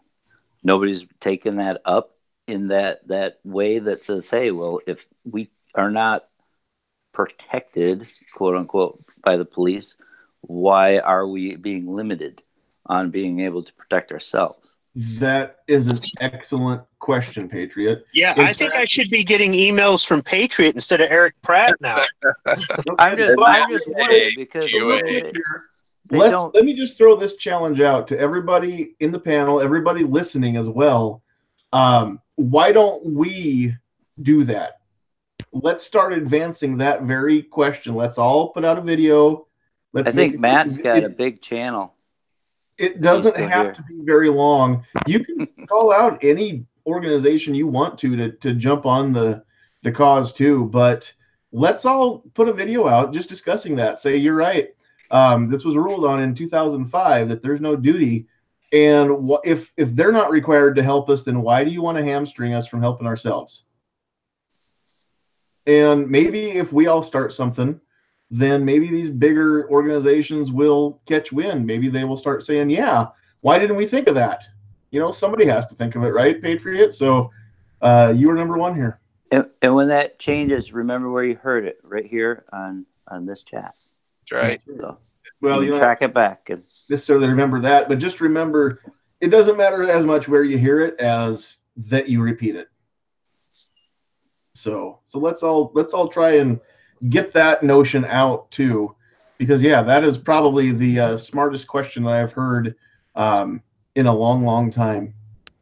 Patriot, I have a direct link to GOA people, and I'm gonna throw that question at them because I want them to answer it. I really do. It's like, and honestly, I will give props to GOA more than the NRA, and I've been an NRA member for a lot of years, but now I'm getting to the point where I'm like, not real activists push for bump stock bans.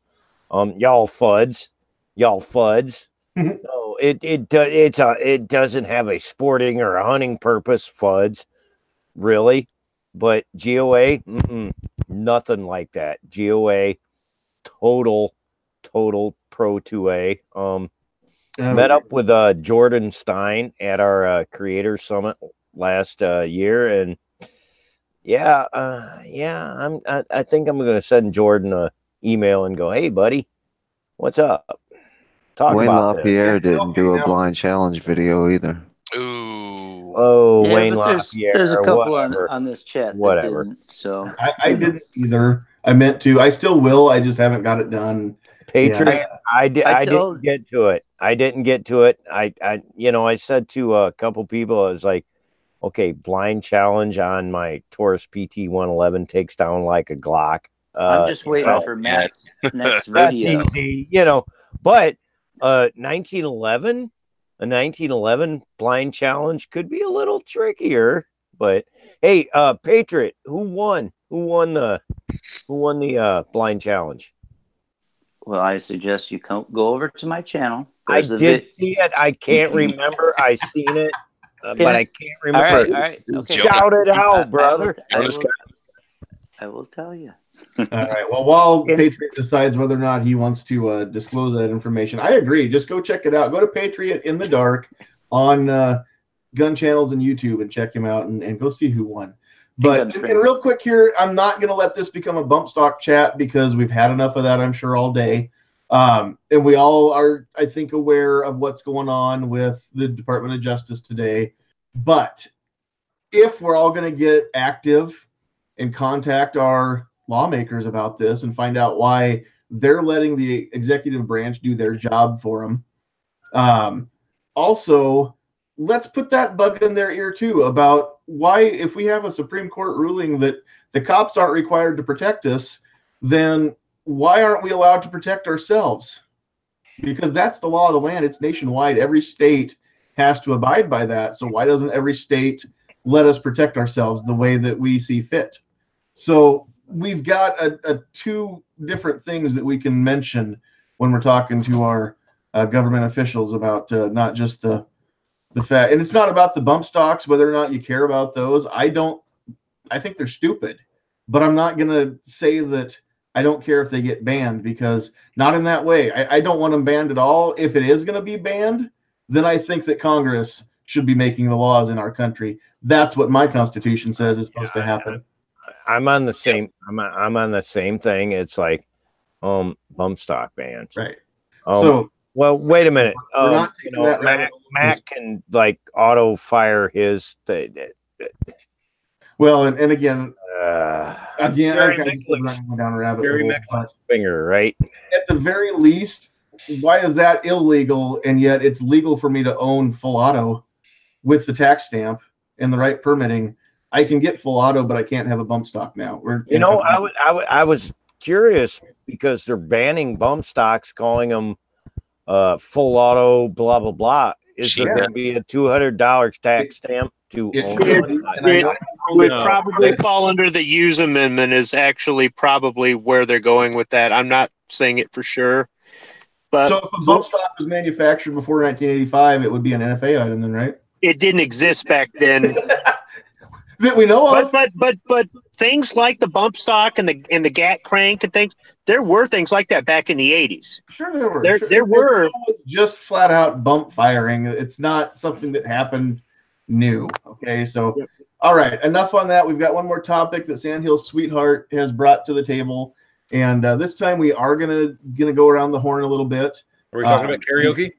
It's not about the karaoke. Oh, okay, sorry, never mind. It's also not about drunk chicks at karaoke.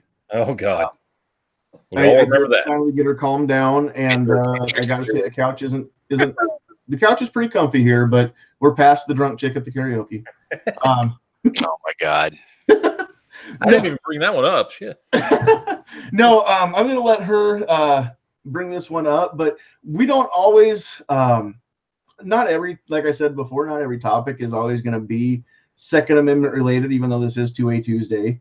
So Sandhills Sweetheart has something that she just wants to give everybody a chance to go through, and we'll just kind of go around the horn and let everybody sound off on this one. But what's that one going to be? Christmas. This is my favorite time of year, and I know isn't everybody's, but I'm just curious, what is your favorite part of the holidays, Christmas season? So we'll go through and just if you do like Christmas, if you don't like Christmas, if you don't celebrate Christmas, if you have a different holiday that you prefer, maybe Kwanzaa or Hanukkah or whatever, or nothing, whatever, but we're just going to let everybody just say, what's your favorite part of the holiday season? So we'll start with Travis P11. We'll go backwards this time. Man, it's a lot of pressure, bro. I got to say it's definitely the meal. It's almost like a mini family reunion with my family. We get everybody together, and then the food, killer prime rib, just amazing chow, good casseroles and stuff to go with it. Yeah, food and family. Awesome. All right, Squib. I don't like this time of the year. The extra crowds at the store, the last minute gift ideas for somebody you forgot to put on your list, the traveling around to all the different relatives and putting up with them, the having to decorate because you got to drag all 6 boxes out of the crawl space, and then a month later you got to put it all back. Only but 6. I will tell you this though. We get 2 Christmases at our home. We do Christmas on the 24th, and we do it again on the 25th. And watching my kids open presents, no matter how old they get, that's the best part. That makes it worth it. Awesome. All right, Patriot. I guess I got a couple. Porky Pig's Blue Christmas. That's like a must. And I know it's green bean cheesy. casserole, right? Die. No, I mean, I like, I guess, the family. I like seeing family, but I also like being able to leave and come home, and then they're not here. So, I mean, with the daughter, that's been great. 11 years of it. So I haven't had much time with it, but I love it. Yeah, and I even like midnight mass. So, kind of crazy. It makes my mom happy, so that's why I do it. So as long as mom's happy, everybody's happy. So, Travis has a mass. Is that a podcast or what? No, I know. Mass. I'm former Catholic. I know. Yeah. Midnight Mass TM. Midnight Mass TM. Nice. Pass out flavored hosts. Yeah. Yeah, he might have a recipe for incense. Yeah. All right, obnoxious one. As an angry man, my favorite part of the holiday season is the airing of the grievances. All right, awesome. That's a Festivus thing, right? Yes, sir. I said the holiday season. I didn't say Christmas. I know. I was just identifying it a little more closely. It's the airing of the grievances, followed closely by the feats of strength because it's just me and my wife, and I always win. Nice. And by Festivus, you're of course referring to Seinfeld, right? What, Seinfeld did something about Festivus? Seinfeld originated Festivus. No. Yeah. No, I made that. I made that up. No, that was Seinfeld back in the 90s. You should probably talk to Sein- Seinfeld about copyright infringement then. Exactly. Can I give him a copyright strike? Yes. I would do it. Yes. I would do it. No more All right. Seinfeld on Flag YouTube. those videos left and right. Shall We'll not be make these copyright videos. infringed. We'll take down the Seinfeld channel. All right, Matt, go. Oh God. You know what? I've never had a big connection with the holidays or Christmas or anything. I was just raised in a family where it just wasn't a thing. We just didn't care. And it wasn't until I got married that we actually started like really celebrating Christmas. And I had already had 2 kids by then, so you know it was just a thing. But I do love Christmas. Christmas has become, you know, for me it's not religious or anything like that, but it is. It's nice. It's family oriented. Is it my favorite holiday? Probably, I guess that or Halloween. They come pretty close, but I do love Christmas, and we do our Christmas lasagna every year, and we have fun with the kids, and we, you know, get to give them some stuff and see them smile, and you know, it's just for me it's just a nice time to. It's family time more than anything else, which is what I appreciate about it. As somebody again who didn't grow up with it, you know. It just wasn't a thing. So I have learned to appreciate it because of my wife, and I'm glad. I'm glad, at least for the family aspect of it. Awesome. All right, Jim.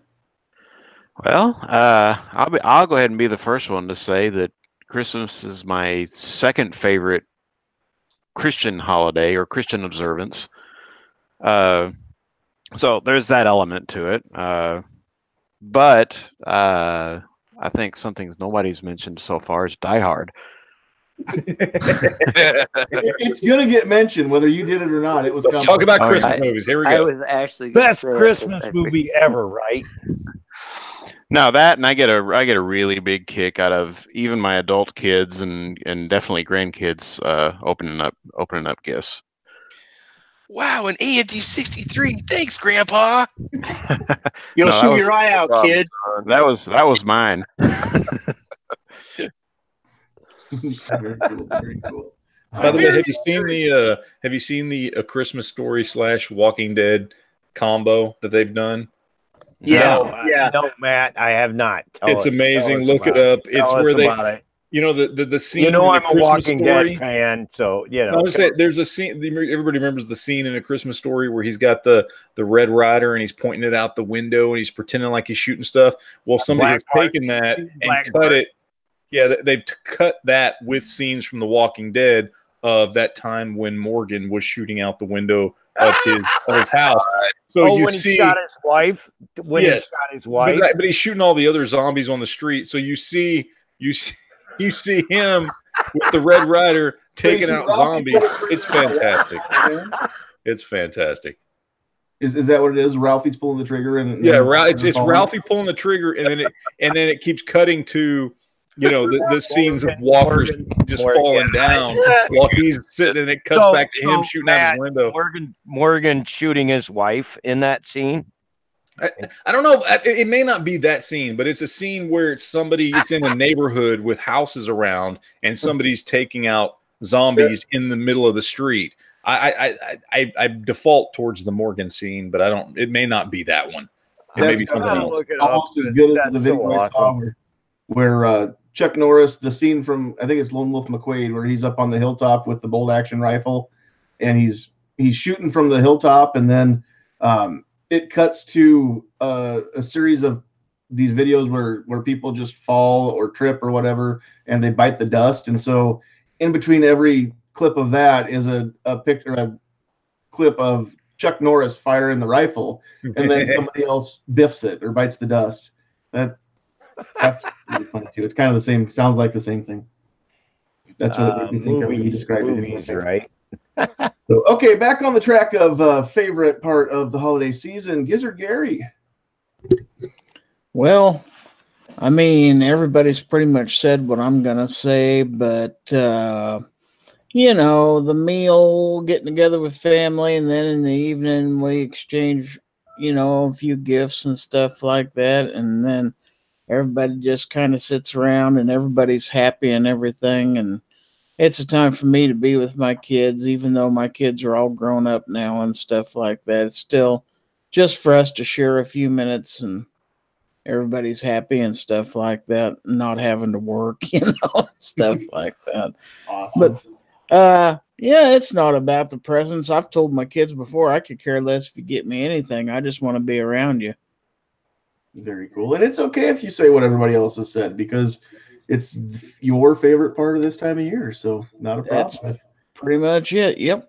Cool. Yeah, All right. David Gold. Gizzard, I agree totally. I'm at the same point. I'm going to throw my 2 cents in on this whole Christmas thing. My kids, my youngest is 30, my oldest is 33. I'm 52. Started young, and when they were young, yes, Christmas tree, blah blah blah. Yeah, that was important. Now that I'm where I'm at, I'm like, not so important. But knowing that you give to your kids and the family, and that's the most important thing. You know what I mean? It's like, I don't decorate. I figure if you decorate, you put it up, you gotta take it down, kind of thing. And my idea of putting a Christmas tree up at my age now, single, is drawing a Christmas tree on a piece of paper and thumbtacking it to the wall. And when Christmas is over, I pull it down. So, but that's not to hinder anybody else that does it any different. That's just my way of doing it because it's easy. See what I'm saying? Oh, yeah. All right, David Bowling. Yeah, Christmas isn't really my thing. There's a couple TV shows that come on that are all right around the Christmas time that I like watching, but I don't do Christmas. And my mom's birthday is the day after, so that's pretty cool. Awesome. All right. Double A, anything else you wanted to throw in there? My birthday's Halloween, but whatever. That explains a lot. All right. Yeah, it does, because I have 2 black cats, and I was born in 1966, and my birthday's Halloween, but I'm the most peace-loving guy. Whatever. Yeah, all right, whatever. That explains a lot. Yeah, I was just kidding, giving you some grief. All right, Sandhills sweetheart, your favorite part? Everything. Her favorite part is you. Of course. Do you want to make He this doesn't so? like Christmas. I don't. All right. For the record, Christmas used to be my mom's favorite time of the year. In fact, if it was up to her, it'd be Christmas all year. So without her being around anymore, the magic of the season is gone for me. I don't dislike Christmas. I'm definitely no Scrooge. It's just not fun anymore. That's all. But my favorite part is just seeing the way that my wife lights up this time of year. So she even melts a little bit of the ice off of my heart this time of year, just because she gets all excited about getting this gift for this person or that gift for that person. And the house looks nice when it's all decorated up for Christmas, even though I do detest having to decorate. It's not the Christmas part. I hate decorating for anything, even if we're just hanging pictures. I hate doing that part. So, but also for me, it's definitely not Christmas until I've seen Hans Gruber fall off Nakatomi Plaza. Couple of my favorite Christmas movies. I'm just gonna throw them out there. Die Hard, Lethal Weapon, Gremlins, and Christmas Vacation are definitely all at the top of my list. So Elf. It's a good one too. Love Actually. Sandhills, I hope that wasn't a hostage. Which? What wasn't a hostage, Squib? That was from the movie when Hans fell out at the end of the movie. Deputy Sheriff Dwayne Roberts, whatever his name was, Because I hope that wasn't a hostage. Oh, Oh, the black guy. Yeah. I got you now. Yeah, yippee-ki-yay, right? Okay, so we'll go back through one more time, let everybody have any closing statements, closing thoughts, channel plugs, show plugs, anything that you want to throw out there. So we've gone left to right, we've gone right to left on my screen here, so we'll start back, go the opposite direction again. So Double A, anything you want to end up with? Wait a minute. Ah.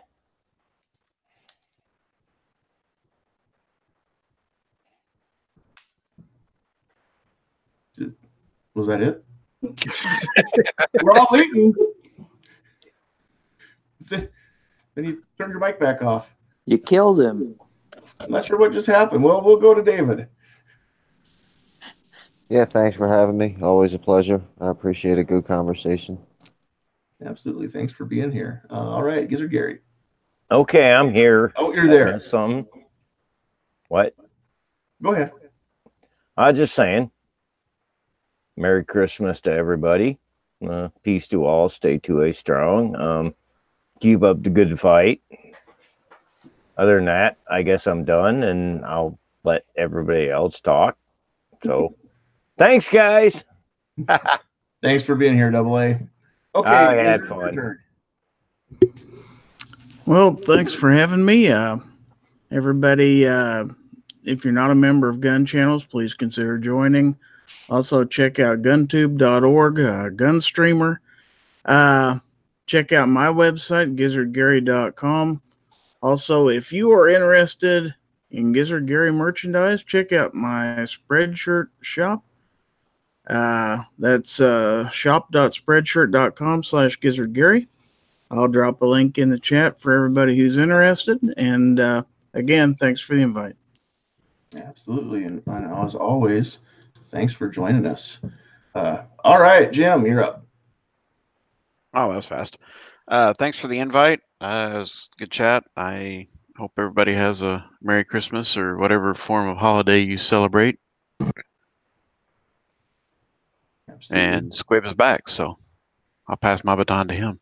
Yeah, it looks like everybody that's on their phone got booted again. So Squib's back, David's back now. Okay, Matt, any closing thoughts? Anything you want to plug? I don't want to plug anything. I would just like to say Merry Christmas to all, and to all a good night. Well done. I do have to say I like that 2A Tuesday logo too. They gave me chills. There you go. Pretty good, Matt. Pretty good. Yeah, somebody a long time ago out in the YouTube chat said that your logo game is strong. Yeah. Okay, if you like the logo, man, I just sent it to you. So Did you? That's cool. I emailed it to you. For the record, there's not a rule that says you can only submit one. So if you've got multiple ideas, throw them all at us, and maybe we'll like one of those too. So there's no reason to stop with one if you want to do more than one. And I'm not asking anybody to do more than one, but you sure are welcome to. So, all right, closing thoughts, any channel plugs, obnoxious one? Sure. Check out my channel if you are interested in an angry bald man in an orange shirt. There's usually one there. Oh, orange shirt, okay. Orange shirt. Not yes. I will plug that there is a certain somebody on the panel looking for go yourself videos. Yes. So I have given him my submission.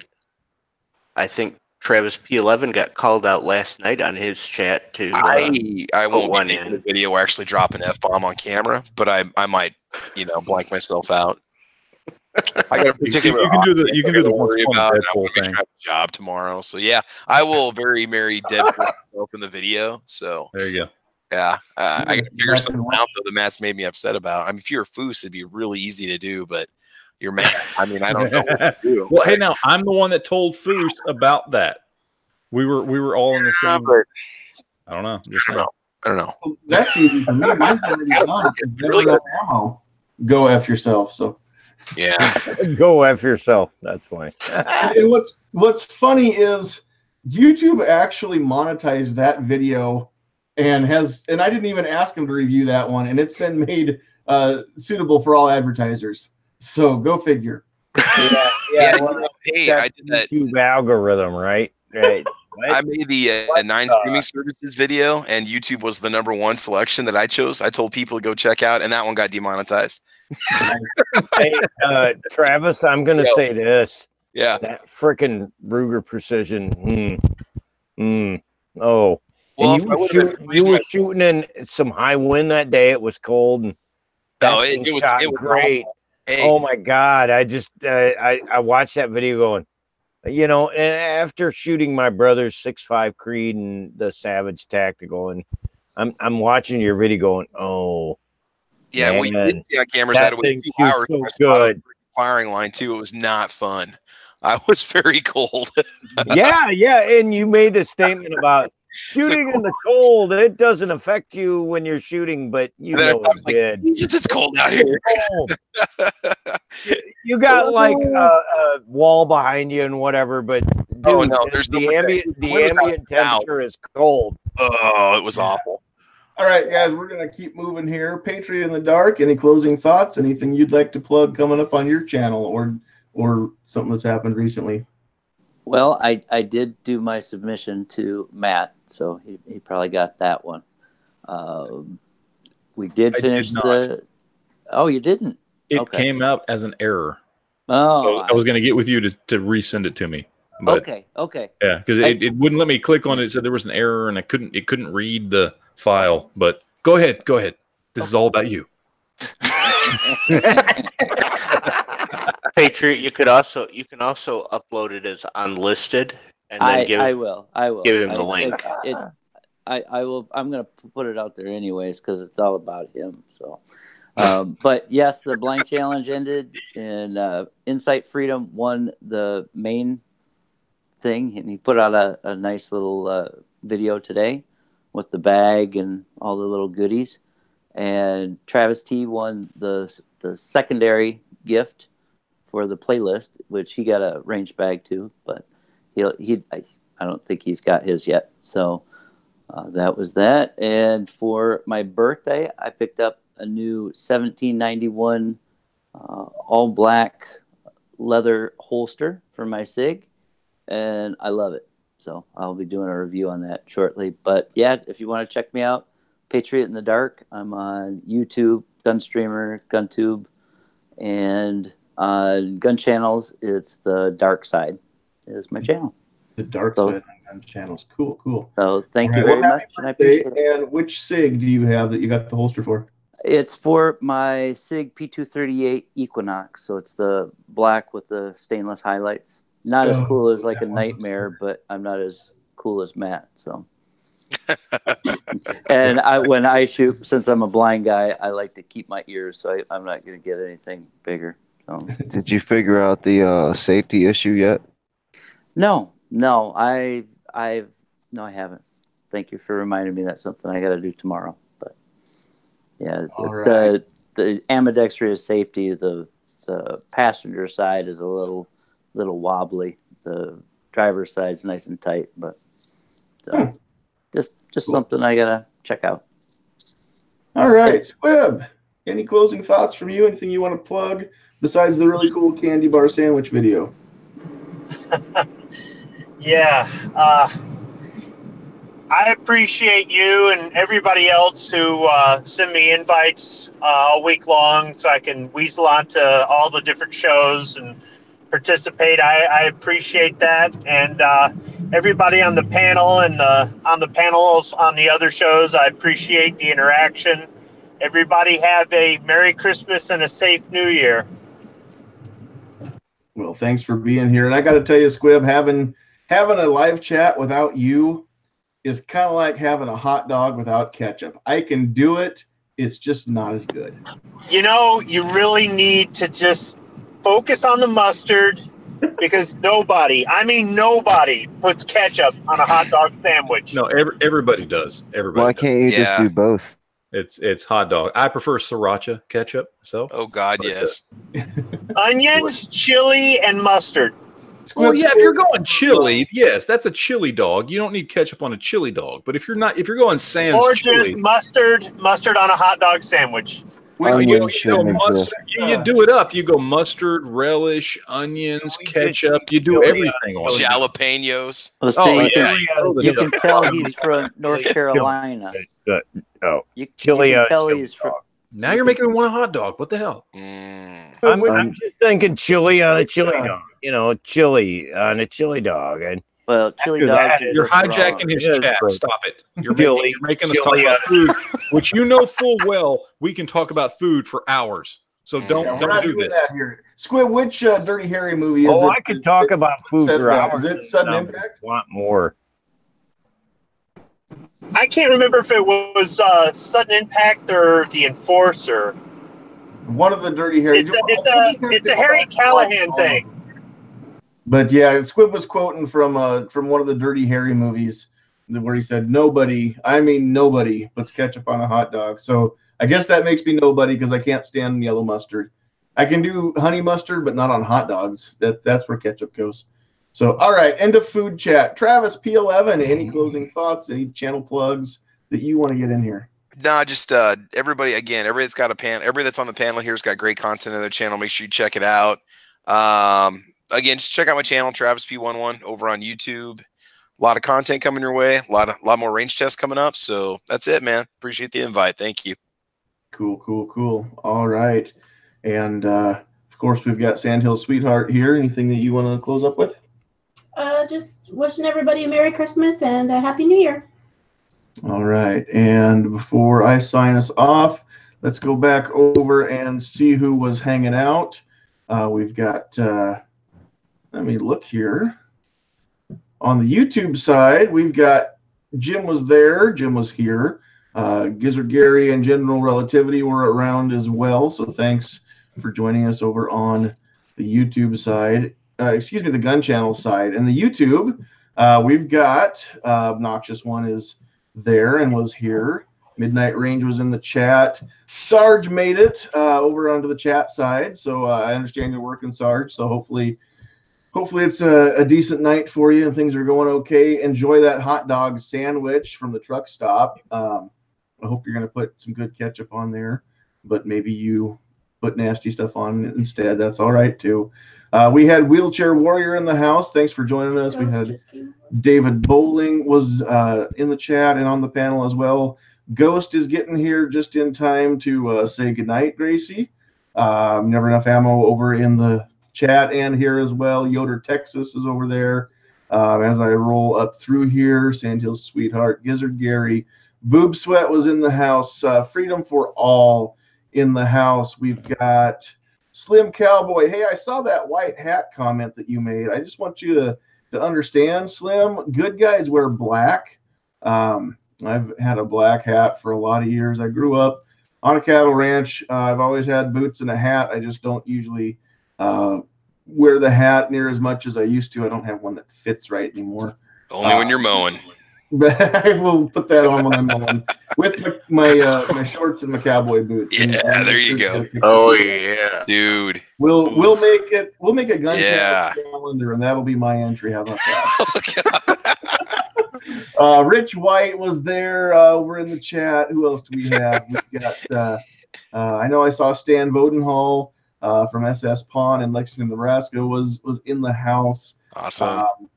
Blue Steel 44. Who else was rolling? There's a lot of people as you roll through here that I know I'm probably going to skip somebody. I know I saw Ashley J at some point saying hi out there. A lot of good stuff. New York Outcast, Two Live Moo, Calaveras was here for a while. And if I'm missing anybody, that means that you didn't comment enough, so you need to make sure to make lots of comments. Jay Monty.